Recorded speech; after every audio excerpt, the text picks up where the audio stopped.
Praise Lord.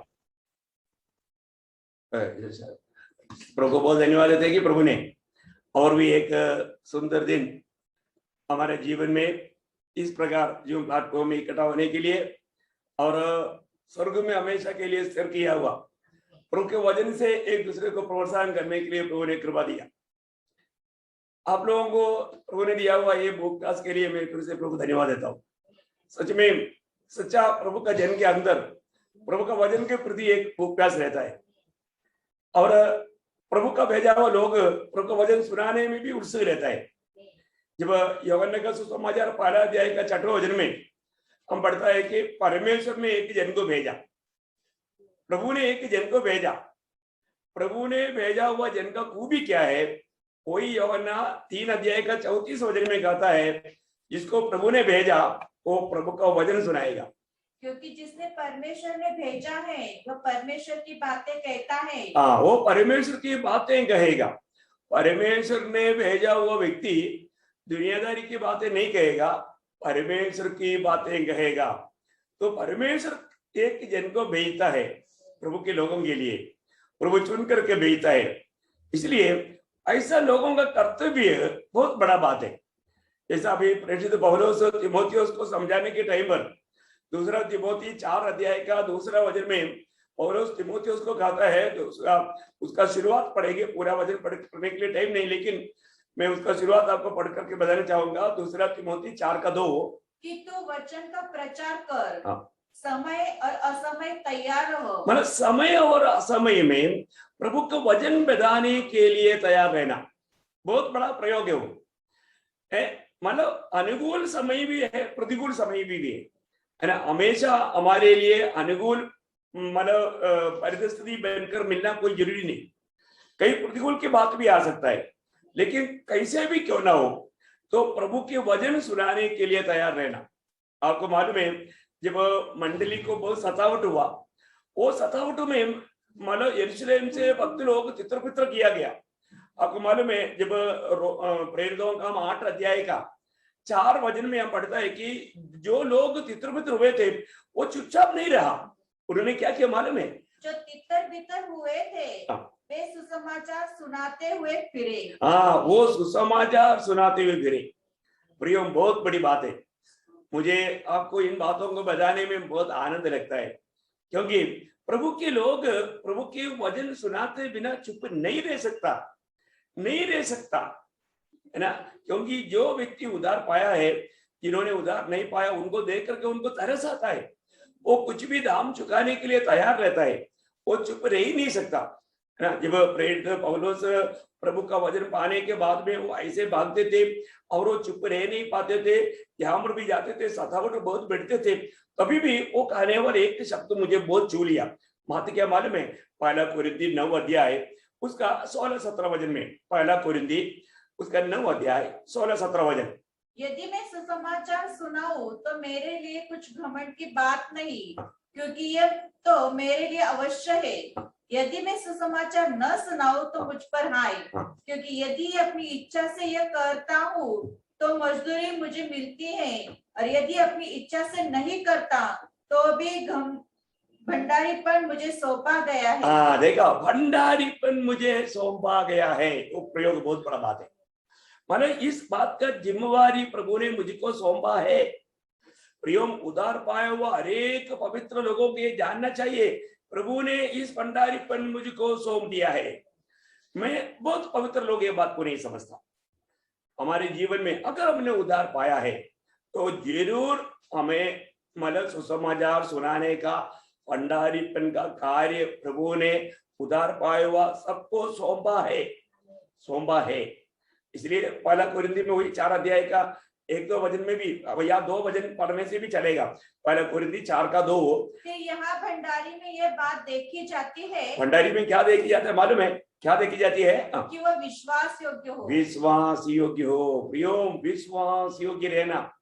आज बहुत लोग भंडारीपन जिम्मेवारी पाया परंतु विश्वास योग्य नहीं, और लोगों को सुनाने के लिए तैयार नहीं, परिस्थिति को देख करके डर जाता है, घबरा जाता है, पीछे हट जाता है। नहीं नहीं नहीं प्रियो, अगर आपका उद्धार हुआ है तो जरूर आपको ये भंडारीपन प्रभु ने सौंपा है। और हमें उस विषय में जरूर विश्वास योग्य रहना चाहिए। कितना अनोखा बात है ना, प्रभु ने स्वर्ग में हमेशा के लिए स्थिर किया वचन। देखो ये दुनिया की अवस्था बदलेगा प्रियो, समय बदलेगा, काल बदलेगा, अवस्था बदलेगा। आपको याद होगा इक्लेशियंस का किताब में, इक्लेशियंस 3 अध्याय है, उसका 1 से 8 तक का वचन में 28 बातें वहां पर शलोमोन कहता है। 28 बातें करने का समय का मतलब बारे में बहुत बड़ी बातें है ना, मतलब सारे बात का जल्दी पढ़ेंगे। हर एक बात का अवसर और प्रत्येक काम का जो आकाश के नीचे होता है एक समय है। देखा, हर एक बात का करने का एक समय है करके यहाँ पर शलोमोन बोलता है। बहुत ध्यान से सुनने वाली बात है। आपको मिल गया होगा ना उपदेशक 3 अध्याय का 1 से 8 तक। ठीक है, मैं अभी वो पूरा वर्णन नहीं पढ़ेंगे, अभी आप पढ़ लेना। तो वहां पर 28 बातें लिखा है। एक्सक्यूज मी सर, बोलो बोलो बोलो। ये रेफरेंस जो बोलते हैं ना, मतलब वो उपदेशक सभा उपदेश, हाँ 3 अध्याय का 1 से 8। 3 अध्याय का 1 से 8 देखो बोलने के समय में रिपीट करने से हम लिख रहे हैं तो वो अच्छा रहेगा बोल रहा हूँ। ओके ओके ओके, ब्रदर बोल रहे कि आप थोड़ा स्लोली रेफरेंस बोलना ताकि उन लोग को रेफरेंस दिखने ओके हो। ओके ओके, हाँ करेक्ट ओके ओके, मैं और स्लो बोलूंगा, 2-3 बार बताऊंगा। हाँ जरूर okay okay no problem, thank you. तो मतलब हाँ, हमारा बोलने वाला बात आपको नोट भी, क्योंकि क्या है कि मुझे समय कम होने के कारण सारे वचनों को मैं पढ़ाएंगे नहीं, आप लोग ध्यान से बाद में पढ़ लेना। ये अभी मैंने जो बोला उपदेशक उसका 3 अध्याय का 1 से 8 तक का वचन में 28 बातें, 28 बातें वहां पर शलोमोन कहता है। मैं बोलने का तो उसका शुरुआत में ही बोला है कि हर एक बातों का करने का एक समय है, और वो समय पर अगर नहीं किया बाद में नहीं हो सकता। अभी आपको मालूम है जवानी उम्र में करने वाला काम है, और जो बुढ़ापा का समय में वो काम नहीं कर सकता। जैसे अभी कई पहाड़ चढ़ करके सेवा करना है, जवान लोगों को करने में कोई दिक्कत नहीं, और तो बुढ़ापा होने के बाद पहाड़ देखते ही बोलेगा सॉरी मैं ये पहाड़ नहीं चढ़ सकता। मैं मेरे बारे में ये सोचता हूँ, जब मैं मतलब 1991 में जब हिमाचल में था, बहुत से पहाड़ों को पार करके गांवों में जाकर के वचन सुनाया, पर तो अभी मेरे से नहीं होगा अभी मेरे को उतरा पहाड़ चढ़ना मेरे लिए बहुत मुश्किल की बात है। लेकिन वो समय प्रभु ने सही रीति में इस्तेमाल करने के लिए मुझे प्रभु ने मौका दिया, और मैं उस समय में भी समय का गौरव, अवसर को बहुमूल्य जानो। प्रियो, जरूर हमारे लिए जो प्रभु अवसर देता है ये बहुत श्रेष्ठ है। अभी इन दिनों में हमको वचन सीखने का प्रभु ने मौका दिया है। हमें लॉकडाउन में रह करके, घर में रह करके ज्यादा समय प्रभु के साथ बिताते हुए यीशु मसीह की अनुरूप बनने के लिए प्रभु ने अच्छा मौका दिया है। और तो बहुत लोग उस मौका भी उसको खो देता है, उसका समय का गौरव नहीं समझता, समय पार होता है। आपको मालूम है बहुत लोग मतलब दुखी हो जाता है, मैंने समय पर मैंने कार्य नहीं किया इसलिए मेरे को बहुत नुकसान हुआ। मैं जब वचन पढ़ना चाहिए था पढ़ाई नहीं किया, मैं वचन को सीखना चाहिए था नहीं सीखा, मैं प्रभु का कार्य करना चाहिए था मैंने नहीं किया, मैंने मेरी आयु को बर्बाद किया। ऐसा रोने वाला लोग भी मेरी जीवन की यात्रा में ऐसे बहुत से लोग मिला है। तो मैं आपको बताना चाहता हूँ प्रियो, हमारे जीवन में प्रभु का दास प्रेषित पौलुस, जैसे अभी हमने मतलब 2 तिमोथी 4:2 में हमने अभी शुरुआत में पढ़ा था कि समय, 2 तिमोथी 4 अध्याय 2 वचन, अभी मैंने एक बार शुरू में पढ़ाया था। तो भी मतलब समय और असमय में, मतलब अनुकूल समय हो प्रतिकूल समय हो, मतलब जो भी समय कैसा भी क्यों ना हो, परंतु वचन सुनाने के लिए तैयार रहना है ना। मतलब हर वक्त प्रभु का संदेश सुनाने के लिए हम तैयार रहना, क्योंकि हमको मालूम है हम लोग काम रहे, हम लोग एक लड़ाई के मैदान में। इस लड़ाई के मैदान में भक्तों का पाप का जूता क्या है, सुसमाचार है करके एफिसियों का पत्री 6वां अध्याय 15 वचन में लिखा है। क्या अनमोल बात है, मैं आपको बताऊं, एफिसियों 6 अध्याय उसका 15 वचन, एफिसियंस चैप्टर 6 वर्स 15। और पाँव में मेल के सुसमाचार की तैयारी के जूते पहनकर। देखा, मेल की सुसमाचार की जूता हर एक उद्धार पाए हुए पवित्र लोगों के पास होना चाहिए। होने का मतलब वो भी किसको दिखाता, हर पल सुसमाचार सुनाने के लिए तैयार रहना, रेडी रहना, क्योंकि अपन लड़ाई के मैदान में है। वहां पर कहने वाला सारा बात लड़ाई की हथियारों के बारे में है। तो प्रियो, हमारे पास ये सुसमाचार सुनाने का तैयारी, हमको हर वक्त सुसमाचार, क्योंकि इस दुनिया में एक ही सुसमाचार है, दो सुसमाचार नहीं। इसका मतलब जिसके हाथ में सुसमाचार है उसको देना ही पड़ेगा, क्योंकि दूसरा सुसमाचार है ही नहीं। अगर इसके बदले में और भी एक सुसमाचार होता तो उनका भी जिम्मेवारी है, जाने तो सोच सकता था, पर तो अभी ऐसे नहीं सोच सकता। अभी हमको पूरा जिम्मेवारी के साथ इसको निभाना पड़ेगा। मैं आपको बताना चाहूंगा प्रियो, हम लोग कितना धनी लोग है ना। ये वचन आज जो हमारे पास जो वचन है, हम कोई भी व्यक्ति मिलता है तो वो व्यक्ति को एक सच्चा परमेश्वर का जन होकर के मतलब उनको पाना चाहता है तो हम उसको वचन देना, क्योंकि आपको मालूम है ये वचन का महत्व आपको मालूम है ना। इस वचन सुनाने का एक अच्छा निर्णय चाहिए प्रिय, क्योंकि आपको मालूम है ना दूसरा तिमोथी तीसरा अध्याय उसका 16-17 वचन, दूसरा तिमोथी तीसरा अध्याय उसका 16-17 वचन में इस वचन का कितना बड़ा महत्व बताया है। संपूर्ण पवित्र शास्त्र परमेश्वर की प्रेरणा से रचाया गया है और उपदेश और समझाने और सुधारने और धर्म की शिक्षा के लिए लाभदायक है, ताकि परमेश्वर का जन सिद्ध बने और हर एक भले काम के लिए तत्पर हो जाए। बहुत बड़ी बात है। इस वचन अगर एक व्यक्ति के जीवन में जब यहाँ पर बताया हुआ चारों प्रकार का कार्य करता है और एक काम करके वो एकदम मानव प्रभु का भक्त को सिद्ध बनाता है, और हमारा कर्तव्य क्या है, हर एक लोगों को मसीह में सिद्ध करके उपस्थित करना। उसके लिए प्रभु ने दिया हुआ सारे सामर्थ्य को इस्तेमाल करना है। वो है एक विश्वास योग्य भक्त का कर्तव्य। वही काम प्रेषित पौलुस ने किया, उसने ये बात का गवाही भी दिया। मैं ये शब्द वगैरह मानो बहुत वर्णन करने वाली बात है, लेकिन पवित्र लोगों को ये समझता है। मैं इसलिए कोलोसियों का पत्री में भी पहला अध्याय में 28-29 वचन, कोलोसियों उसका पहला अध्याय 28-29 वचन में पौलुस अपने जीवन में अपने एक गवाही देता है, जिसका प्रचार करके हम हर एक मनुष्य को चेतावनी देते हैं और सारे ज्ञान से हर एक मनुष्य को सिखाते हैं कि हम हर एक व्यक्ति को मसीह में सिद्ध करके उपस्थित करें। देखो, हर एक व्यक्ति को प्रभु ने हमें दिया हुआ हर एक व्यक्ति को मसीह में सिद्ध करके उपस्थित करे। इसके लिए मैं उसकी उस शक्ति के अनुसार जो मुझ में सामर्थ्य के साथ प्रभाव डालती है तन मन लगाकर परिश्रम भी करता हूँ। ओह, क्या प्रयोग है वास्तव में। प्रयोग प्रभु की भक्ति, प्रभु की सेवा तन मन से करना है। ये और कोई दबाव से नहीं करना, किसी को दिखाने के लिए नहीं करना, किसी के सामने अपने आप को अच्छा कहलाने के लिए नहीं करना। स्वर्गीय परमेश्वर को, स्वर्गीय पिता को प्रसन्न करने लायक मसीह में होकर के, पवित्र आत्मा में भर करके बड़े बोझ के साथ करने वाले एक सेवा है मसीह सेवा।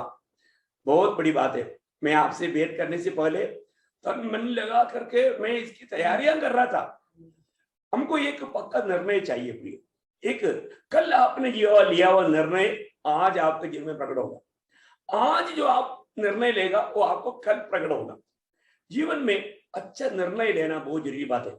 गलत निर्णय नहीं लेना है। जो भी निर्णय लेगा वजन के अनुसार, क्योंकि आपको मालूम है इब्ताह ने एक निर्णय लिया, बड़ा धोखा खाया है। ऐसा इब्ताह के जैसा है, बोला मैं लड़ाई जीत कर आएगा तो मेरा घर से जो आएगा मैं उसको प्रभु के लिए भेंट कराऊंगा। कितना बेवकूफी निर्णय है। ऐसा निर्णय लेकर के धोखा मत करना। हमारा निर्णय का आधार वचन होना चाहिए। हर बात में वचन आधार होना चाहिए, है ना। जब 119 में से एक वचन है 119 का 133, साम्स 119 का 133 में लिखा है, मेरे पैरों को अपने वचन के मार्ग पर स्थिर कर। देखा, हमको ये प्रार्थना करना है, प्रभु मेरे पैरों को अपने वचन की मार्ग पर स्थिर कर। बहुत अनमोल बात है ना। अपन जो भी, क्योंकि प्रभु का वचन हमारे पाप के लिए दीपक, मार्ग के लिए उजियाला है। ये तो वचन आपको मालूम है, तो वही 119 का 105 और 119 का 105, ये सब आपको बहुत सुपरिचित वचन है। मैं और समय में प्रभु का इस वचन में, क्योंकि प्रभु का वचन का महत्व तो बहुत बड़ा है मेरा प्रिय भाई बहनों। पवित्र लोगों में बताऊं, प्रभु का वचन बहुत महत्व का है। इस वचन का टेस्ट भी जानेगा ना, आप इस वचन को हमेशा दिन रात मनन करते रहेगा, और इतना मूल्यवान है। इससे ये मधु से मीठा, आप देखो, ये सोना चांदी से भी मूल्यवान है ना, इसका तुल्य कुछ भी नहीं दुनिया में है। ये सब टल जाएगा, ये सब मिट जाएगा, ये सब बदल जाएगा, पर तो वचन कभी नहीं बदलता। मुझे इसमें इतना अचंबा लगता है, क्यों? क्योंकि वही 119 का 89 में, 119 का 89 में लिखा है, तेरा वचन स्वर्ग में हमेशा के लिए स्थिर है। देखा, ये वचन स्वर्ग में हमेशा के लिए स्थिर है। और यीशु मसीह जब दुनिया में था, उस समय में मत्ती 24 का 35 में, मत्ती 24 अध्याय का 35 वचन में यीशु मसीह कहता है, मत्ती 24 अध्याय का 35 वचन में यीशु मसीह कहता है, आकाश और पृथ्वी टल जाएंगे, परंतु मेरी बातें कभी न टलेगी। मेरी बातें कभी नहीं टलेगा, मेरी बातें कभी नहीं टलेगा। तो प्रभु की बातें प्रियो, ये वचन बाइबल संपूर्ण रीति में हमारे हृदय की पटरी में लिखने का प्रयास करना कितना अच्छी बात है ना। मैं आपको बोलता हूँ, मैं बचपन में जब से प्रभु में आया, तब से इस वचन को दिल में की पटरी में लिखने के लिए बहुत आग्रह करके प्रभु से सीखते रहा। तो आज भी प्रभु से मैंने आपको देने के लिए एक छोटा संदेश पाया है। बहुत प्रार्थना के साथ हम उस संदेश की ओर जाएंगे।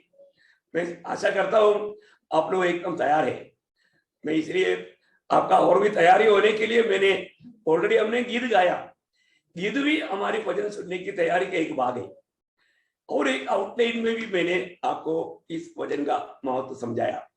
अभी हम विषय की ओर जा रहे हैं। मैं आशा करता हूं और बहुत प्रार्थना के साथ ये संदेश को सुनेंगे। निश्चय ये हमारे लिए, हमारे आत्मिक उन्नति के लिए, हमारे भविष्य के लिए बहुत लाभदायक रहेगा। आज मैं आपको जो बताने वाला संदेश का शीर्षक है,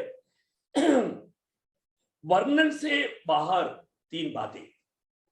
वर्णन से बाहर तीन बातें, ये रहेगा आज का संदेश का शीर्षक, वर्णन से बाहर तीन बातें। तो उसमें पहला बात मैं आपको बताने जा रहा हूं। ओके, प्रार्थना के साथ अपन आरंभ करेंगे। एक्सक्यूज मी, जयबू ब्रदर। हाँ ब्रदर, बोलो। Can you translate in English this headline? वर्णन से बाहर means things that is beyond explainable. Not explainable. Things that are beyond explainable. Three things मतलब बयान नहीं कर सकता, which we cannot describe. बयान नहीं कर सकता means तीन बातें which we cannot describe. Hope you understood. Three things which we cannot describe, which is beyond explanation. मैं वो शब्द पढ़ने के नंबर आपको वो समझ में आएगा। Yes.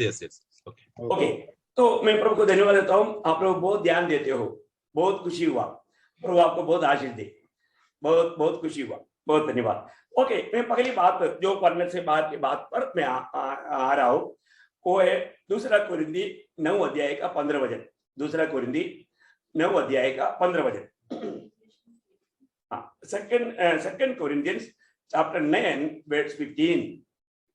परमेश्वर का उसके उस दान के लिए जो वर्णन से बाहर है धन्यवाद हो। हाँ, देखिए, परमेश्वर का उस दान के लिए जो वर्णन से बाहर है। अभी आपने अपने भाषा में आप उस बाइबल का वो वचन को पढ़कर देखना, वर्णन से बाहर। अभी उसका सही अर्थ आपको बाइबल में, आपका बाइबल में, आपकी भाषा में मिलेगा जरूर। आप देखिए, यहाँ पर बोलता है परमेश्वर की ओर से वर्णन से बाहर कुछ दान हमको मिला है। उसके लिए यहाँ पर पौलुस धन्यवाद बोल रहा है।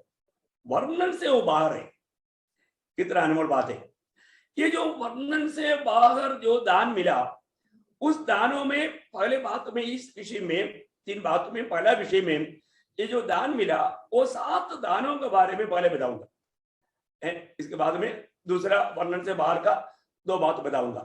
देखिए, आपको हमारा समझना भी है, इसलिए जरूर मुझे मालूम है कि मैं थोड़ा फास्ट जाता हूँ तो आपको दिक्कत होता है, तो मैं धीमा जाने का पूरा प्रयास करूंगा। तो प्रभु को धन्यवाद हो। तो यहाँ पर प्रेषित पौलुस कहता है, और एक बार पढ़िएगा, 2 कुरिन्थी 9:15 और एक बार पढ़ेंगे। हाँ, परमेश्वर का उसके उस दान के लिए जो वर्णन से बाहर है धन्यवाद हो। देखिए यहाँ पर प्रेषित पौलुस बोलता है परमेश्वर को उसके उस दान के लिए जो वर्णन से बाहर है धन्यवाद हो। वो कौन कौन सा दान है? नंबर 1 मैं उसमें आपको बताया, मैं 7 दान का बारे में बताऊंगा जो वर्णन से बाहर है। नंबर 1 पहला बात, परमेश्वर ने अपना पुत्र को ही हमारे लिए दान दिया। अब ये तो वर्णन से बाहर है ना, ये तो इससे बड़ा बात है, अपना पुत्र को ही हमारे लिए दान दिया, है ना। मतलब बाइबल का सबसे निचुड़ वचन बोलता है यूहन्ना 3:16, आपको सबको सुपरिचित है, यूहन्ना का सुसमाचार 3 अध्याय का 16 वचन। क्योंकि परमेश्वर ने जगत से ऐसा प्रेम रखा कि उसने अपना एकलौता पुत्र दे दिया, ताकि जो कोई उस पर विश्वास करे वह नष्ट न हो परंतु अनंत जीवन पाए। कितना अनमोल बात है। परमेश्वर ने हमें अपना पुत्र को दान दिया। देखिए ये कितना वर्णन से बाहर है। किसके लिए दिया? कोई अच्छा लोगों के लिए नहीं है, सारे जगत के सारे पापियों के लिए अपना पुत्र को दिया। आप देखो है, सारा मनुष्य पाप करके परमेश्वर का महिमा से रहित है, सारे लोग किसी प्रकार भी प्रभु की आशीष पाने की लायक नहीं। ऐसे समय में परमेश्वर ने हमारे लिए इतना बड़ा एक दान दिया, अपना एकलौता पुत्र को ही हमारे लिए दे दिया। आप सोचो प्रियो, हमें मिला हुआ ये दान की प्रति हम कितना भी धन्यवाद करेगा तो वो कम पड़ेगा क्या? वो ज्यादा होगा क्या? नहीं प्रियो, कम नहीं रहेगा। क्योंकि हमारा दिशा क्या था, किसके लिए दिया है ना। जब इस विषय में रोमियो का पत्री 5 अध्याय 6, 8 और 10, रोमियो का पत्री 5 अध्याय 6, 8 और 10 वचन में हमारी अवस्था के बारे में वहां पर क्लियर लिखा है, मैं आपको बताऊंगा। तो अभी पहले रोमियो 5 अध्याय 6 वचन पढ़ेंगे। क्योंकि जब हम निर्बल ही थे तो मसीह ठीक समय पर भक्तिहीनों के लिए मरा। देखिए यहाँ पर हमारी अवस्था निर्बल थे, भक्तिहीन थे। देखिए हम निर्बल भी थे, भक्तिहीन भी थे। देखिए हम किसी प्रकार कोई काम करने के लिए प्रभु के लायक नहीं थे, हम भक्तिहीन थे, हम अभक्त लोग थे, प्रभु से दूर थे। हम प्रभु की भक्ति करके प्रभु को प्रसन्न करने का लायक अनुभव में नहीं था। उस समय में देखिए वो प्रयोग आप देखिए, प्रभु यीशु मसीह ये दुनिया में आकर, या पिता ने हमें दिया हुआ दान, वो यीशु मसीह वो क्या किया है भक्तिहीनों के लिए। पढ़ना वापस 6 वचन। क्योंकि जब हम निर्बल ही थे तो मसीह ठीक समय पर भक्तिहीनों के लिए मरा। भक्तिहीनों के लिए मरा। देखिए एक बहुत बड़ी, मतलब एक अच्छा व्यक्ति के लिए कोई मरने के बाद बोलेगा तो फिर भी समझ सकता है, परंतु हम भक्तिहीन थे, हम निर्बल थे।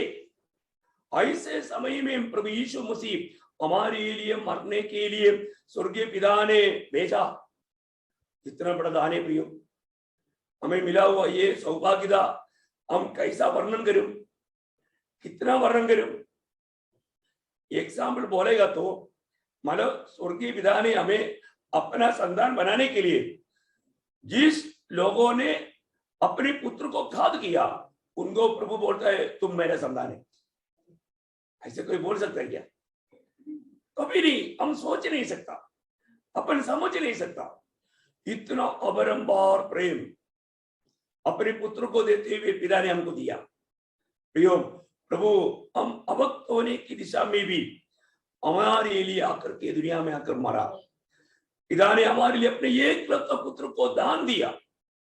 उस दान को हम कैसा वर्णन करके मतलब प्रभु को मतलब कैसा उसको पूरा कर पाएगा? नहीं कर सकता, है ना। दूसरी उसमें 8 वचन में, रोमियो 5 का 8, परंतु परमेश्वर हम पर अपने प्रेम की भलाई इस रीति से प्रकट करता है कि जब हम पापी ही थे तभी मसीह हमारे लिए मरा। देखिए यीशु अभी प्रभु प्रभु प्रेम है, वो प्रेम हम कहां दिखा सकता है? कालवरी सूली में, कालवरी सूली में प्रभु का प्रेम का प्रदर्शनशाला है कालवरी सूली। और कौन है इस प्रकार वीर होकर के उस सूली पर लटका हुआ है? आप देखो प्रियो, दोनों बाजू में दो चोर है, उनकी अवस्था ऐसा नहीं, पर तो हमारे यीशु मसीह एकदम नग्न होकर के सूली पर पड़ा है। बाकी तो चोर जो पापी है उन लोग वस्त्र पहना हुआ है, और यीशु मसीह नंगा लटकाया गया। कितना भयंकर बात है प्रियो। और उसके सिर पर कील के मुकुट है, उसका पूरा शरीर एक मांस का टुकड़ा जैसा उस सूली पर लटका हुआ है। हमारे लिए मरा, मेरे लिए, आपके लिए। अब देखिए हम लोग कौन थे प्रियो? ये दुनिया का नंबर 1 पापी लोग। यहाँ पर वचन कहता है, उस 8 वचन वापस पढ़ना। परंतु परमेश्वर हम पर अपनी प्रेम की भलाई इस रीति से प्रकट करता है कि जब हम पापी ही थे, हम पापी ही थे। देखिए जब भी हम जन्म लिया उसी समय में ही हमारे ऊपर एक लेख था, पापी, नरक के लिए नियुक्त। आज वो नहीं है, पहले था।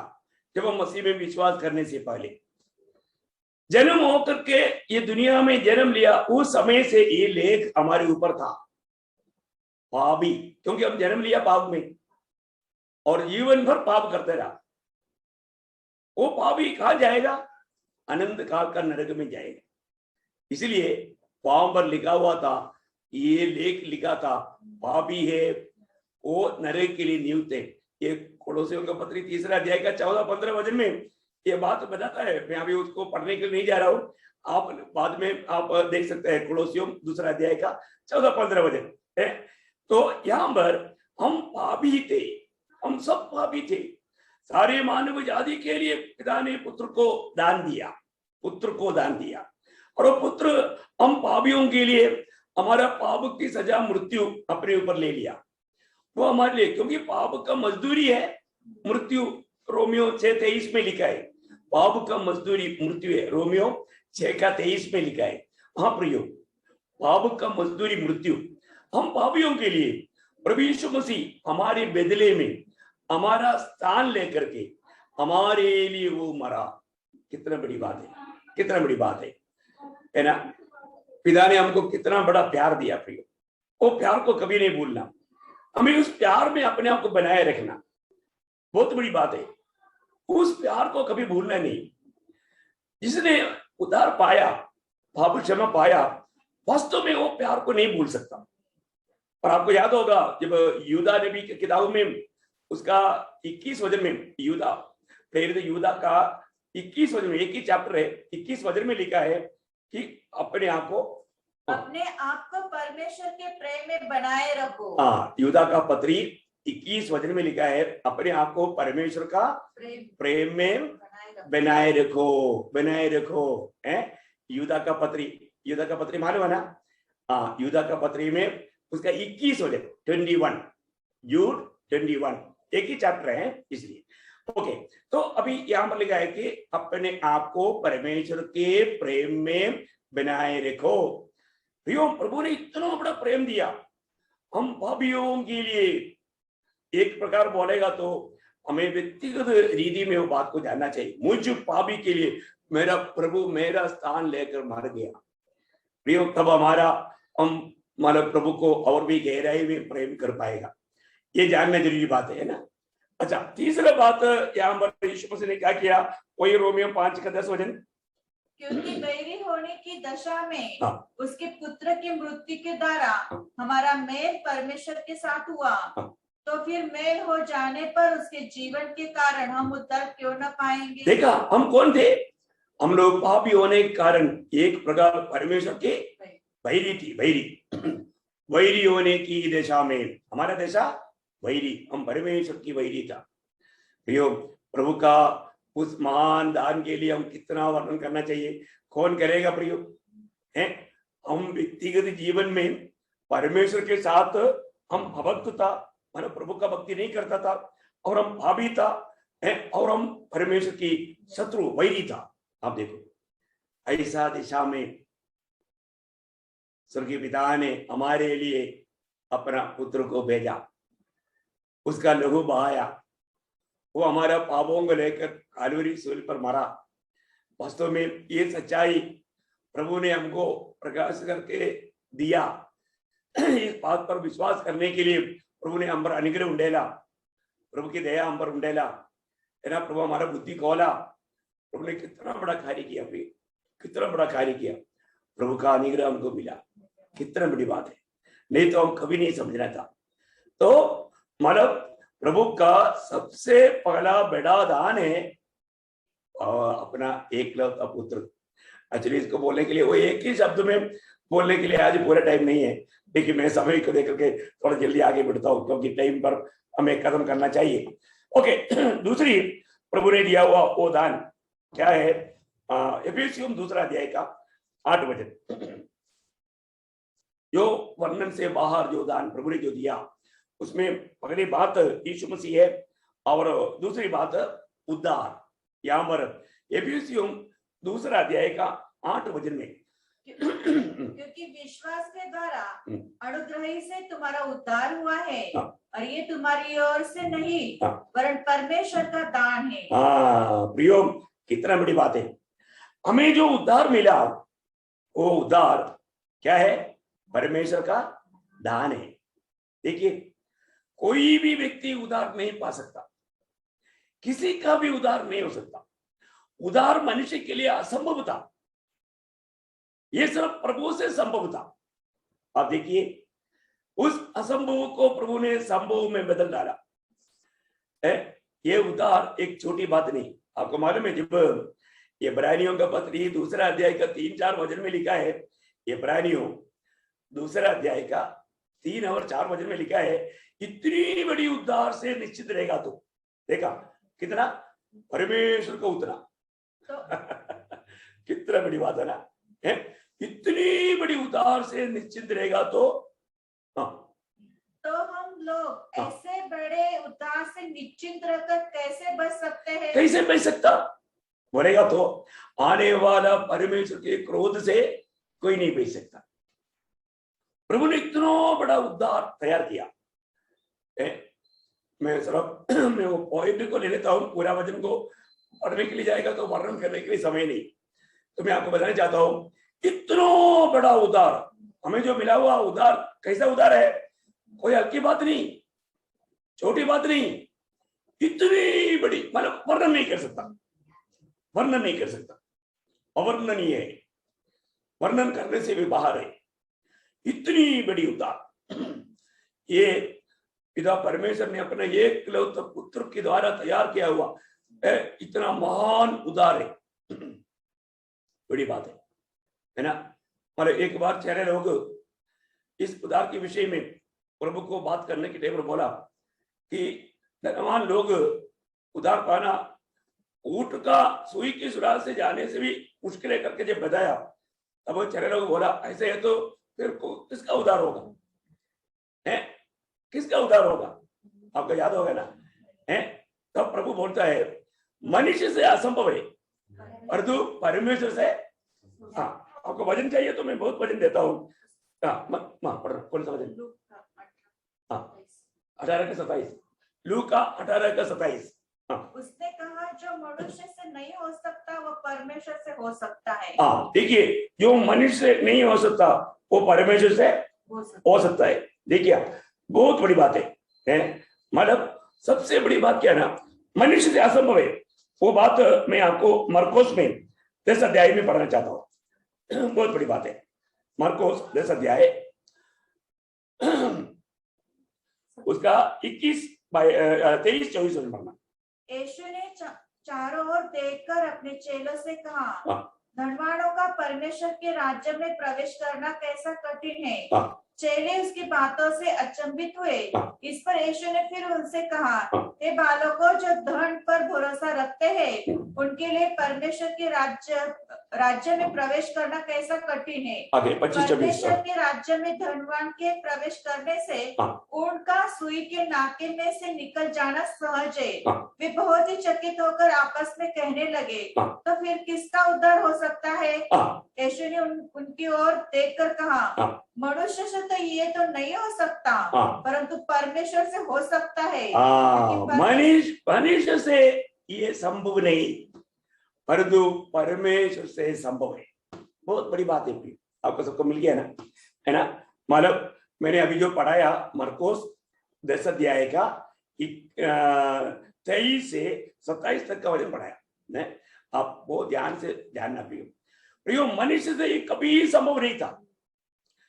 पापी का छुटकारा, पापी का उद्धार, पापी का मुक्ति, ये कभी भी मनुष्य से संभव नहीं। ये बात आपको याद होगा पुराने नियम में भजन संगीता में 49 अध्याय का 7 से 9 वचन में भी साफ लिखा है। भजन संगीता साम्स 49 उसका 7 से 9।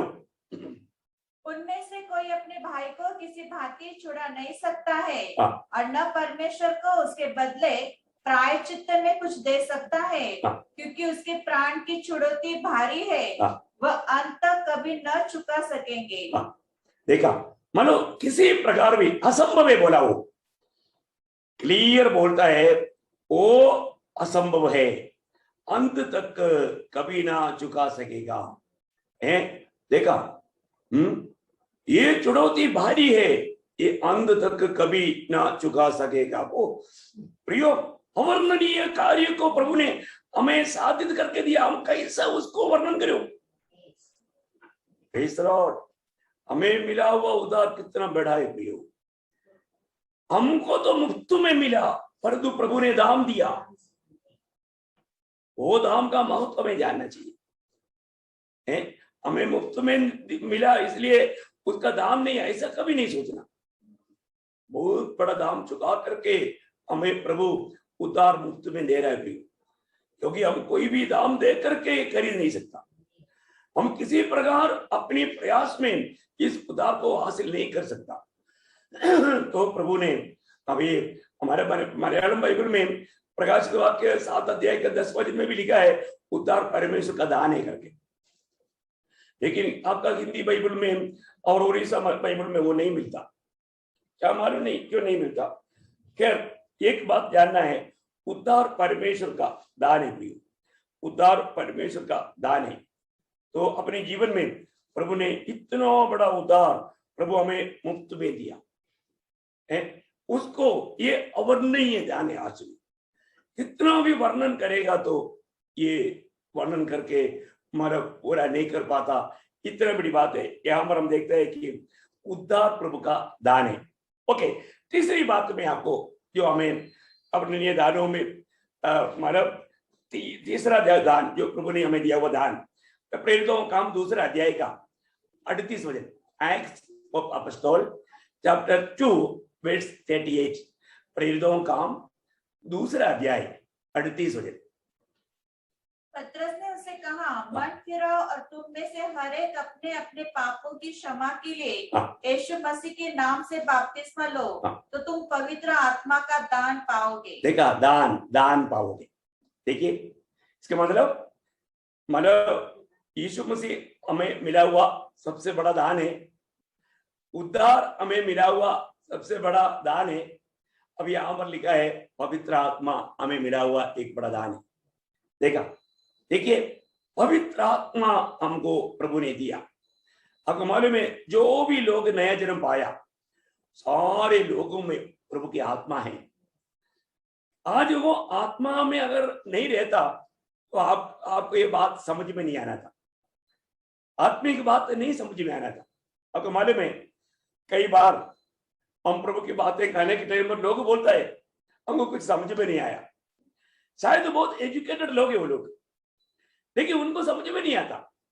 क्यों नहीं आता मालूम है आपको? मैं बताऊं, उसमें आत्मा नहीं। क्योंकि पहला कुरिन्थी 2 अध्याय का 14 वचन में, पहला कुरिन्थी 2 अध्याय का 14 वचन, 1 Corinthians चैप्टर 2 वर्स 14 में लिखा है, परंतु शारीरिक मनुष्य परमेश्वर के आत्मा की बातें ग्रहण नहीं करता, क्योंकि वे उसकी दृष्टि में मूर्खता की बातें हैं और न वह उन्हें जान सकता है, क्योंकि उसकी जांच आत्मिक रीति से होती है। हाँ प्रियो, ये जो आत्मिक बात है, जो हम जो अभी बांट रहे हैं, ये कोई दुनिया की बात नहीं, ये स्वर्ग की बात है, आत्मा की बात है।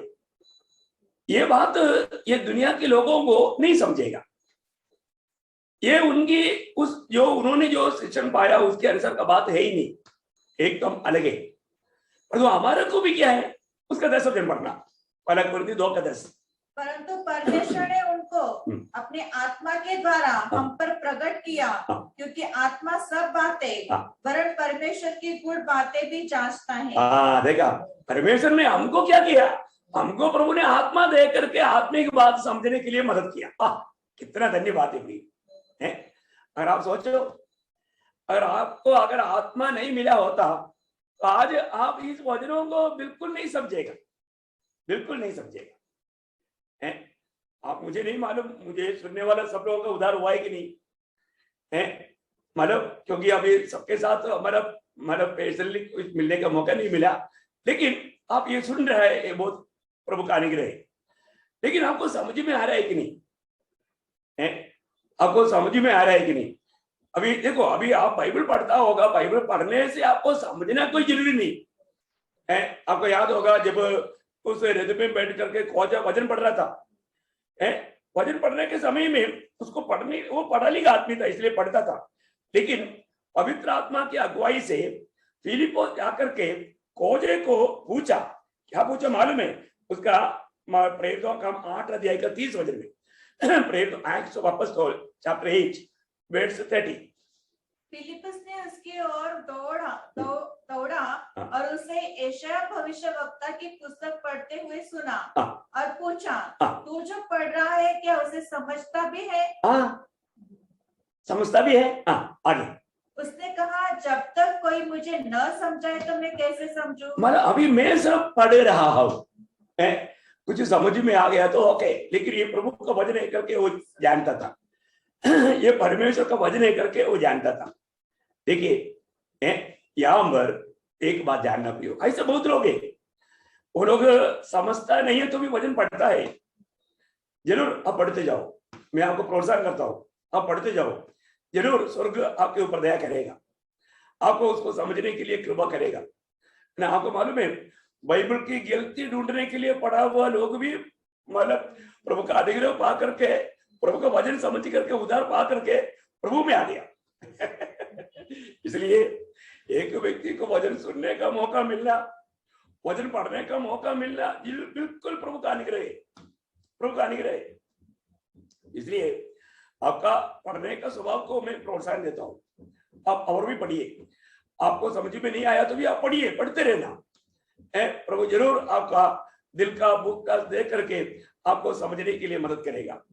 तो प्रभु में आया हुआ हर एक लोगों को प्रभु ने दिया हुआ एक महान दान है, पवित्र आत्मा। ये पवित्र आत्मा का दान अगर हमारे में नहीं है तो हम आत्मिक जीवन में उन्नति नहीं पा सकता। हमको आत्मिक बात सब सिखाता है आत्मा। आत्मा में रहकर हम वचन सुनेगा तभी हम इन बातों को समझेगा। जब आपको याद होगा, जब थिस्सलुनीके मंडली का उनकी वैशिष्ट्य स्वभाव गुण बताने के टाइम पर पहला थिस्सलुनीके पहला अध्याय उन्होंने उसका 6 वचन पढ़ना। पहला थिस्सलुनीके पहला अध्याय का 6 वचन। तुम बड़े क्लेश में पवित्र आत्मा के आनंद के साथ वचन को मानकर हमारी और प्रभु की सी चाल चलने लगे। देखा, मतलब उन लोग पवित्र आत्मा में रह करके वचन को सुना। देखिए बहुत बड़ी बात है। आज मुझे सुनने वाला आप सब लोग, मैं आशा करता हूं आत्मा के अधीन रह करके वचन सुन रहा होगा, फिर आपको समझने में कोई दिक्कत नहीं है। क्योंकि इस बात को मैं और भी थोड़ा गहराई में समझाने के लिए और एक 2 वचन पढ़ाना चाहता हूँ। पहला यूहन्ना उसका 2 अध्याय का 20 वचन। पहला यूहन्ना 2 अध्याय का 20 वचन। परंतु तुम्हारा तो उस पवित्र से अभिषेक हुआ है और तुम सब कुछ जानते हो। देखा, मानो बहुत अनमोल बात है। उसके साथ उसका 27 वचन भी।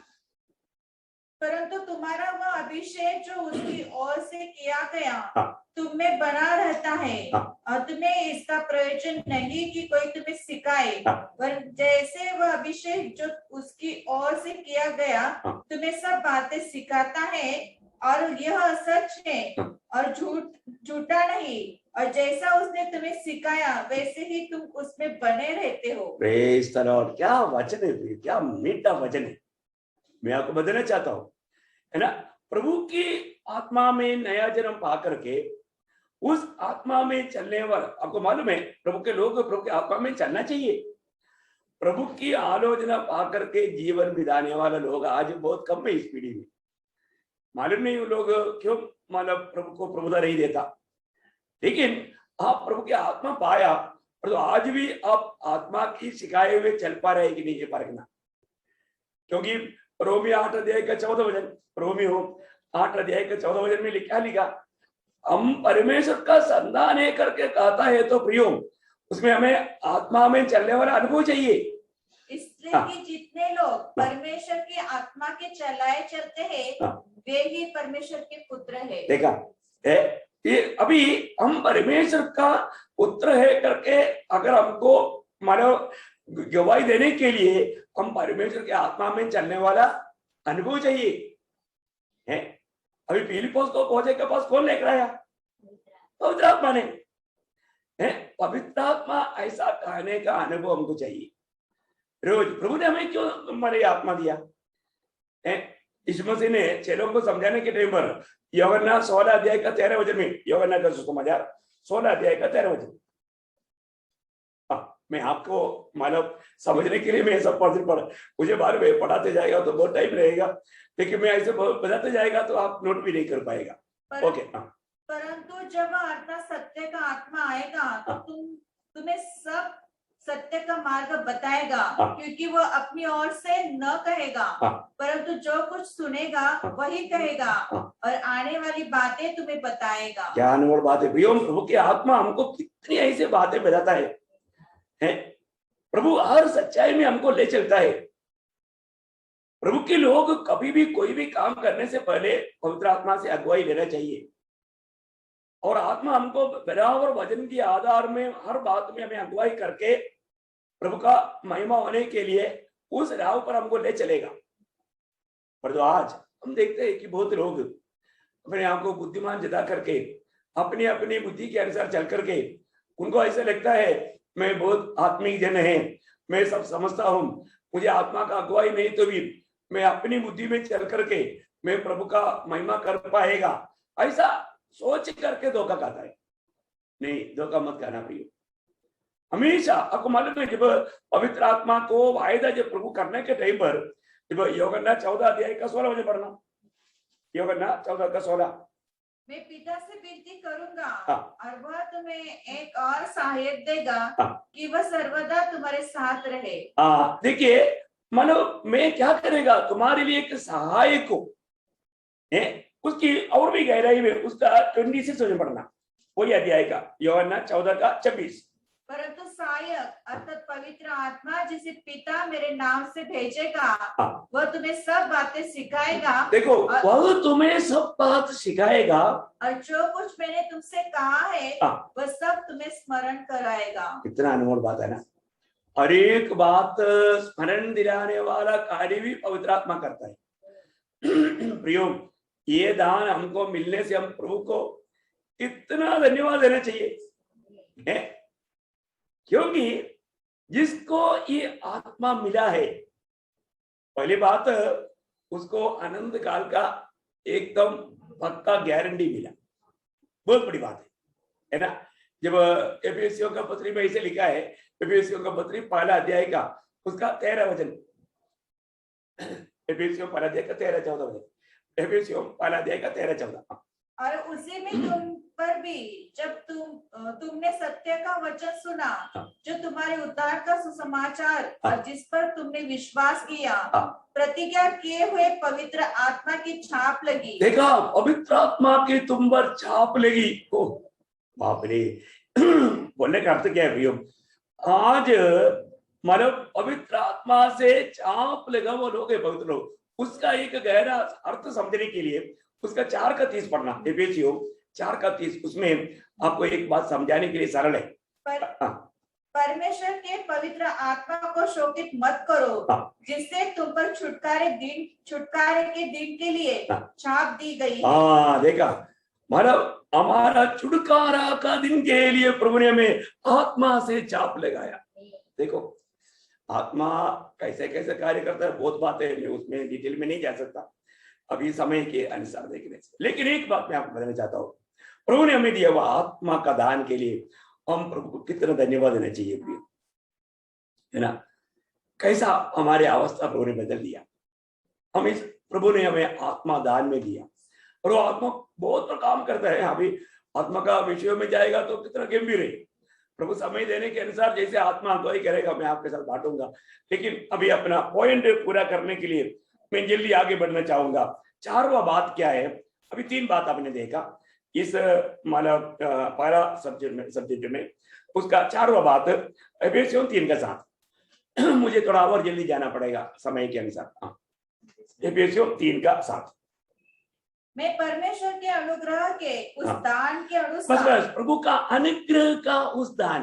इसका मतलब क्या है कि हमको अनुग्रह का दान मिला। अब आपको मालूम है अनुग्रह का कितना बड़ा अर्थ है? अनुग्रह का दान। देखिए जब सारा दुनिया प्रभु की दृष्टि में बुराई में डूब गया ना, उत्पत्ति 6:12 में लिखा है सारे लोग मतलब उस बुराई में डूब गया था। उस समय में उत्पत्ति 6:8 में हम पढ़ता है नोहा पर प्रभु का अनुग्रह हुआ। देखिए परंतु यहोवा के अनुग्रह की दृष्टि नूह पर बनी रही। देखा मतलब नोहा के ऊपर प्रभु की अनुग्रह का दृष्टि पड़ा। देखिए अनुग्रह दान है, अनुग्रह दान है, कितना बड़ी बात है ना। निर्गमन का किताब में प्रभु ने कहा, निर्गमन 33:19 में, जिस पर मैं अनुग्रह करना चाहूंगा मैं अनुग्रह करूंगा, जिस पर मैं दया करना चाहूंगा मैं दया करूंगा। मैं सारा वचन को नहीं पढ़ाऊंगा अभी क्योंकि टाइम कम है, मैं आपको बताऊं जिस कर है ना। निर्गमन एक्सोडस चैप्टर 33:19 में आपको बता रहा हूं। बहुत बड़ी बात है ना प्रियो, प्रभु के अनुग्रह की दृष्टि इस पीढ़ी में हम पर पड़ा। हमारे में कोई भी लायक ना होते हुए प्रभु ने हमें लायक बनाया। प्रियो बहुत बड़ी कृपा है प्रभु का अनुग्रह, है ना। प्रभु का अनुग्रह के उस दान, प्रभु का अनुग्रह का वो दान, प्रभु ने हमको अनुग्रह का दान दिया, अनुग्रह का दान दिया। बहुत बड़ी बात है। मुझे इसमें भी बोलने के लिए बहुत बातें हैं, लेकिन मैं सामने समय रेखा है, मेरे को थोड़ा डर लग रहा है, समय खत्म जल्दी हो जाता है। ओके, 5वीं बात क्या है? रोमियो 6:23 वचन, रोमन्स 6 अध्याय का 23 वचन, हमें अनंत जीवन दान मिला। क्या है? अनंत जीवन। जल्दी उसको वो शब्द को पढ़ो। परमेश्वर का वरदान हमें मसीह यीशु में, परंतु परमेश्वर का वरदान हमारे प्रभु यीशु मसीह में अनंत जीवन है। देखिए दान, परमेश्वर की दान यीशु मसीह में अनंत जीवन। ओह कितनी बड़ी बात है। मैं आपको बताना चाहता हूं, वहां पर वरदान का रूप में लिखा, लेकिन परमेश्वर का उस दान, प्रियो उसको वरदान भी समझो तो भी कोई गलती नहीं। परमेश्वर का वो दान है अनंत जीवन। कितनी बड़ी बात है। मैं आशा करता हूं आज आप इस समय में अनंत जीवन में हैं, अनंत जीवन में है। प्रियो कितना धन्यवाद है ना। जब प्रभु यीशु मसीह में विश्वास किया हुआ सबको प्रभु ने अनंत जीवन दिया। यूहन्ना 5 अध्याय का 24 वचन में लिखा है, जॉन गॉस्पेल चैप्टर 5:24, हमने अनंत जीवन में प्रवेश कर चुका है। हम करेगा ऐसे नहीं, कर चुका है। और पहला यूहन्ना 5 अध्याय 11-12 वचन में लिखा है, पहला यूहन्ना 5 अध्याय 11-12, फर्स्ट जॉन चैप्टर 5:11-12, जिसके पास पुत्र है उसके पास अनंत जीवन है। मैं ज्यादा उसको पूरा आप जरूर रेफरेंस लिखना, अब आराम से पढ़ना, ध्यान करना, क्योंकि अभी हम लोग अगले हफ्ता में मिलेगा।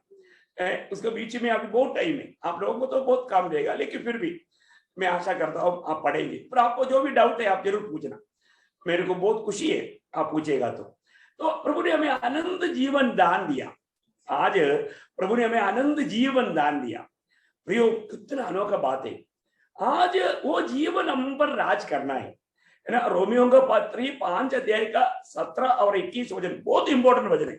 मैं आपको नहीं पढ़ाऊंगा, आप लिखते जाओ। रोमियो 5 अध्याय उसका 17 और 21 वचन में जीवन राज करना, इस अनंत जीवन हर एक लोगों में राज करना, ऐसा लोगों के प्रति प्रभु आ रहा है।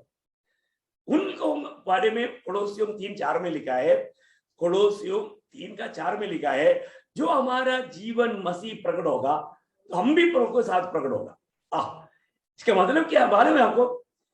कोलोसियों 3:4 है। मतलब आज हमारे जीवन कौन बन गया? प्रभु यीशु मसीह। क्या अनमोल बात है।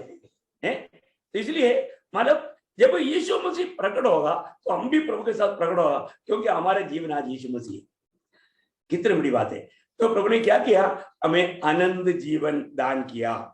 और 6वीं बात मैं आपको बताता हूं। 6वीं बात है ना, जब एफेसियों का पत्री उसका 4 अध्याय उसका 11 से 13 तक का वचन, एक्चुअली क्या है हमारा 8 से 13 तक पढ़ना चाहिए, आप पढ़ लेना। पर तो 11 से 13 तक का वचनों में एफेसियों का पत्री, एफेसियंस चैप्टर 4 वर्स 11 to 13 प्रभु का वचन में मंडली के लिए प्रभु ने सेवक लोगों को दान दिया। देखिए एक्चुअली हमारा 4 अध्याय का 8 से 13 तक का पढ़ना आपको बहुत विस्तार से समझ में आएगा। बहुत बड़ी बात है प्रिय।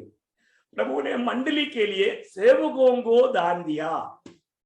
सेवक, एक अच्छा सेवक हमको मिलना, ये हमारा बहुत बड़ा प्रभु के हमसे तोहफा है।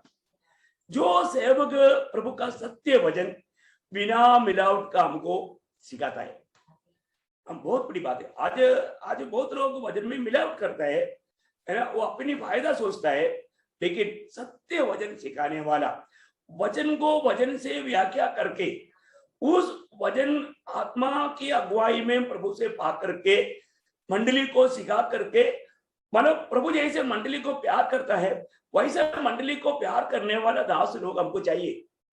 और उनका जिम्मेवारी क्या है? वो वचनों से उनका मानव जीवन को तृप्त करेगा, वो वचन से वो बात करेगा, हर बात में वचन का आधार लेगा, पवित्र शास्त्र क्या कहता है उस बात पर गौर देगा। तो मंडली हर प्रकार मसीह में सिद्ध बनने के लिए प्रभु ने मंडली के लिए दिया हुआ एक बहुत बड़ा दान है सेवक लोग।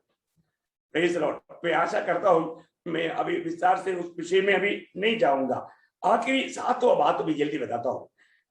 मानव याकूब का पत्री, जेम्स याकूब का पत्री 1 अध्याय उसका 7 वचन, जेम्स याकूब 1 अध्याय का 7 वचन। ऐसा मनुष्य यह न समझे कि मुझे प्रभु से कुछ मिलेगा। सॉरी, याकूब 1 अध्याय का 17 वचन, मेरे से थोड़ा गलती हो गया, रेफरेंस जो मैंने बोला गलती बोला। याकूब 1 अध्याय का 17 वचन, 17 क्योंकि हर एक अच्छा वरदान और हर एक उत्तम दान ऊपर ही से है। देखा, हर एक अच्छा वरदान और हर एक उत्तम दान, उत्तम दान। देखिए, उत्तम दान प्रभु की ओर से मिलता है, प्रभु की ओर से मिलता है। प्रियो, कितना अनमोल बात है। इसका मतलब क्या है कि मैंने आपको पहले परमेश्वर का उस वर्णन से बाहर की दानों के लिए धन्यवाद हो। उसमें से पहला दान जो वर्णन से बाहर का दान, उसमें से 7 बात आपको शॉर्ट में बताया। अब इस विषय में भी बोलेगा तो अभी टाइम बहुत आगे जाएगा। इसलिए दूसरा दान क्या है, मैं आपको दूसरा पॉइंट पर आता हूँ। ओके, आपको समझ में आ रहा है? क्योंकि मैं आशा करता हूँ, क्योंकि क्या है कि थोड़ा विस्तार में जाएगा तो अपन गए खड्डा इस पे ही बैठ जाएगा। तो मैं दूसरा पॉइंट आपको बोलना चाहूंगा। वो क्या है? पहला पत्रोस उसका 1 अध्याय का 8-9 वचन है, उसमें 8 वचन पर गौर देगा। 1 पीटर चैप्टर 1 वर्स 8। उससे तुम बिना देखे प्रेम रखते हो और अब उस पर बिना देखे विश्वास भी करके ऐसे आनंदित और मगन होते हो जो वर्णन से बाहर। बस वर्णन से बाहर आनंद। देखिए पवित्र लोगों के जीवन में वो अनुभव करने वाला आनंद वर्णन से बाहर आनंद है। Praise the Lord। मैं आशा करता हूं आपके अंदर ये आनंद काम कर रहा है। इसका मतलब ऐसा नहीं है कि आपके जीवन में कोई मतलब दुख संकट नहीं आएगा, प्रतिकूल नहीं आएगा, वेदनाजनक बात नहीं आएगा, ऐसा नहीं। लेकिन तभी भी ये आनंद को वो कोई भी प्रतिकूल नहीं डुबा सकता। उसमें भी आप प्रभु से पाया हुआ आनंद में मगन रहेगा, आपको निराश का गेटा में नहीं डुबा सकता, आप अपने साहस कभी नहीं त्याग सकता, आप आनंद रहेगा। क्यों? क्योंकि आप प्रभु में हैं। देखो बहुत बड़ी बात है कि आज हम लोग कितना धन्य लोग हैं, प्रभु ने इतना, अभी प्रभु की उपस्थिति में आपको आनंद मिल रहा होगा। अभी आप बताओ, मुझे सच बताओ, अभी आप सोचो, अभी आप बता नहीं सकता लेकिन आप सोचो, अब ये वचन सुनने के टाइम पर आपको आनंद मिल रहा है क्या?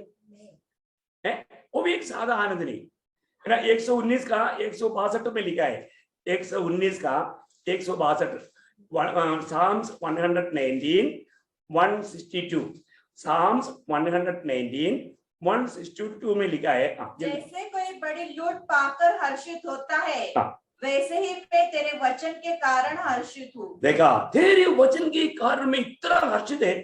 जो लूट पा करके, जो बड़े लूट, साधारण लूट नहीं, बड़ा लूट का भी बात बड़ी विषय है, उसी प्रकार का बड़ा आनंद में मैं मगन देता हूं, बोलता है। इसलिए वचन में देखिए प्रियो, हम लोग आनंद होने वाला बात है बहुत है। ऐसा मतलब ये आनंद अवर्णनीय आनंद है। मैं आपको बताना चाहता हूँ, पहली बात, हम प्रभु में होने के कारण आनंद नहीं है ना। जब फिलिपियों का पत्र 3 अध्याय का 1 वचन में, फिलिपियों 3 का 1 और 4 का 4, फिलिपियों का बहुत वचन है लेकिन मैं कम शब्द में बोलता हूँ। फिलिपियों 3 का 1 और 4 का 4, इसलिए है मेरे भाइयों, प्रभु में आनंदित रहो। प्रभु में आनंदित रहो। 4 का 4, प्रभु में सर्वदा आनंदित रहो। प्रभु में कभी कभी नहीं, प्रभु में सर्वदा आनंदित रहो। मैं फिर कहता हूँ आनंदित हो, आनंदित रहो। देखो अभी आपको मैं बताता हूँ, जैसे अभी हमारा मंडली में सतावट आया, वो लोग यहाँ पर भी गया, सुसमाचार सुनाया, तो क्या हुआ, बहुत लोग प्रभु में आया, उद्धार पाने वालों की संख्या बढ़ते गया, है ना। एक आत्मा जब प्रभु को ग्रहण करता है तो सुनाने वाला व्यक्ति का भी दिल में आनंद होता है, स्वर्ग में भी बड़ी आनंद होता है। ये आपने अनुभव किया होगा, मुझे वर्णन करने की जरूरत नहीं। और वचन में भी लिखा है ना, प्रेरित पौलुस मतलब वही मतलब फिलिपियों 4 अध्याय का 1 वचन में, है ना, उद्धार पाने वाला लोगों का विषय में उनको बहुत बड़ा आनंद था, है ना।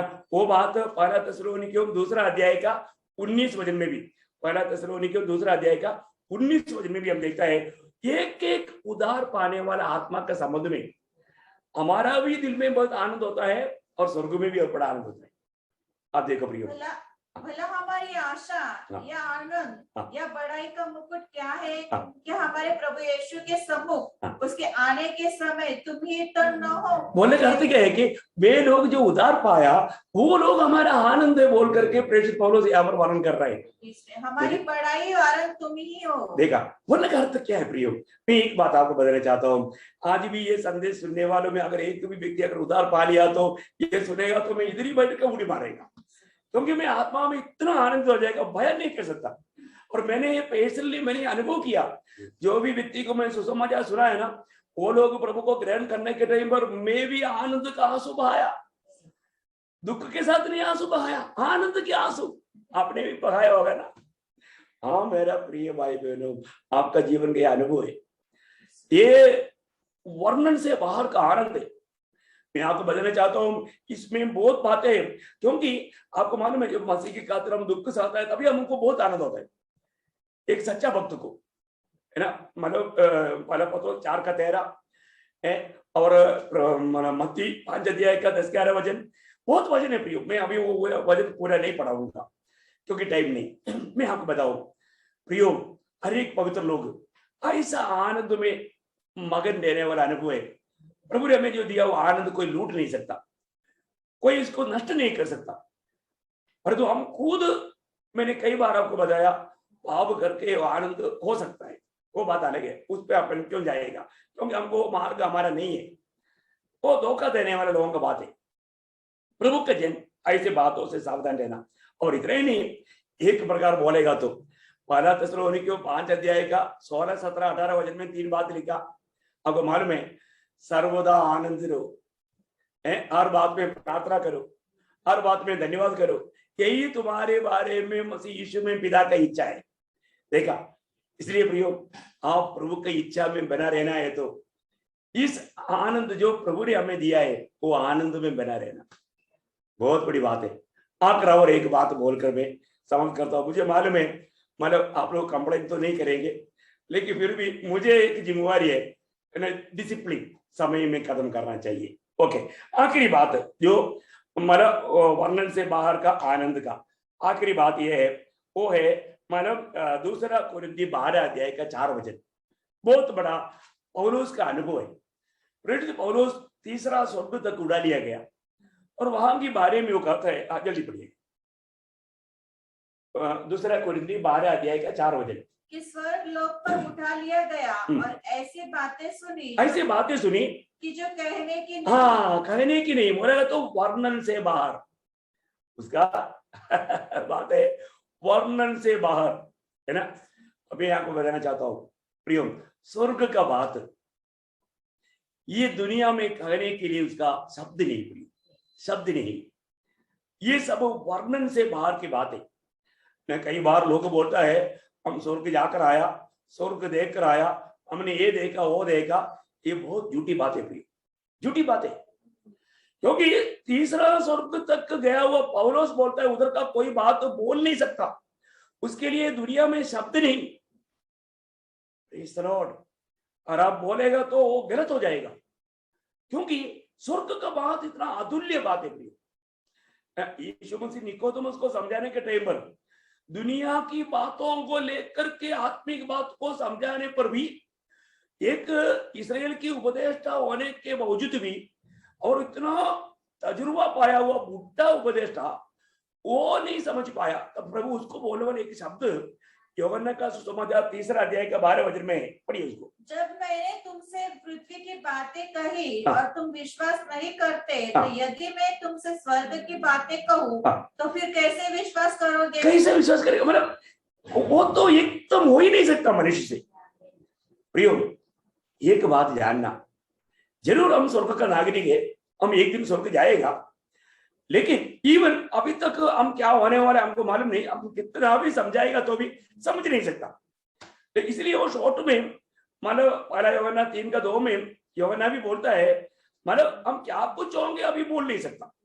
वो क्या बोलता है पहला यूहन्ना 3:2, और यह हमारी पहला यूहन्ना 3 अध्याय का 2 वचन, पहला यूहन्ना 3 अध्याय का 2 वचन। अब हम परमेश्वर की संतान हैं और अभी तक यह प्रकट नहीं हुआ कि हम क्या कुछ होंगे। इतना जानते हैं कि जब वह प्रकट होगा तो हम उसके समान होंगे, क्योंकि उसको वैसा ही देखेंगे जैसा वह है। कितना अनोखा बात है प्रियो, मेरे दिल उमड़ता है, मैं आपको क्या बताऊं प्रियो, जरूर हम स्वर्ग में एक दिन पहुंचेगा। हमारे प्रभु के आगमन अभी दूर नहीं, एकदम निकटता में है, शायद इन दिनों में प्रभु के आगमन हो जाएगा, मैं पूरा विश्वास करता हूं। तो मैं आपको बताना चाहता हूं प्रियो, उस स्वर्ग की बातें वर्णन से बाहर है, लेकिन प्रभु ने जैसा अभी नया यरूशलेम के बारे में जो वर्णन किया, आपको मालूम है, आप थोड़ा सोचो, ये दुनिया में जो मोती वाला जो करोड़ों का मोती एक मुट्ठी में आ जाता है, और उधर की आप देखो 144 मतलब गेज, उसका मतलब विच में बोलेगा तो करीब 180 फीट से ऊपर इतना बड़ा एक एक दीवार, वो दीवार का एक जो द्वार एक मतलब मूल्यवान मोती का है। अभी आप सोचो कैसा रहेगा, और वो मतलब ये बात हमारा वर्णन करने से बाहर है प्रियो, ये हमारा भावना, हम भावना में नहीं ला सकता, इतना अतुल्य बात है स्वर्ग का बात। मैं आपको बताऊं, प्रेरित पौलुस इसलिए बोलता है उधर का जो भी बात मैंने जो सुना है वो बात मैं ये दुनिया में नहीं बोल सकता, क्योंकि वो वर्णन करने से भी बाहर है। प्रेरित पौलुस इतना ज्ञानी आदमी कुछ बोल नहीं पाया, फिर मैं और क्या आप क्या बोलेगा? इतना प्रकाश पाया हुआ और दुनिया का रीति में भी इतना ज्ञान पाया हुआ प्रेरित पौलुस स्वर्ग के बारे में कुछ भी बोलने के लिए डर गया। प्रियो, वर्णन से बाहर है। तो मैं आपको बहुत संक्षिप्त में ये 3 बात आपको बताया। पहली बात मतलब जो वर्णन से बाहर दान हमने पाया, दूसरी बात वर्णन से बाहर आनंद हमने पाया, तीसरी बात वर्णन से बाहर अनुभव हमने पाया। अनुभव का मैं ज्यादा विस्तार से अभी वर्णन नहीं चाहूंगा, तो भी मैं आशा करता हूँ प्रियो हम लोग की तरह धन्य लोग है ना। उन्हें जो भी सुना है सीखा है प्रभु के वचन के द्वारा सीखा, कोई संदेह ना करे। जरूर हमारे लिए इतना अनोखा एक भविष्य प्रभु ने तैयार किया है। हम एक दिन बहुत जल्दी हम प्रभु के आगमन में प्रभु से भेंट करेंगे और स्वर्ग में पहुंचेगा, स्वर्ग में हमारा शादी हो जाएगा। वो सब भविष्य में होने वाला बात है। और मुझे आशा है कि आपको इस बात में पक्का विश्वास है, आपको कोई संदेह नहीं। तो मैं आशा करता हूँ आप भी अपना मतलब इस विश्वास में और भी एक मजबूती के साथ प्रभु के लिए इन दिनों में अधिक फलदायक अनुभव में काम करके फले और विश्वास योग्यता पुकार सुनने की तैयारी करें। उसके लिए ये वचनों के द्वारा प्रभु आप सबको बहुत ऐसे आशीष दे। प्रभु का अनुग्रह आप सबके साथ हो। आमीन। Thank you. God bless you.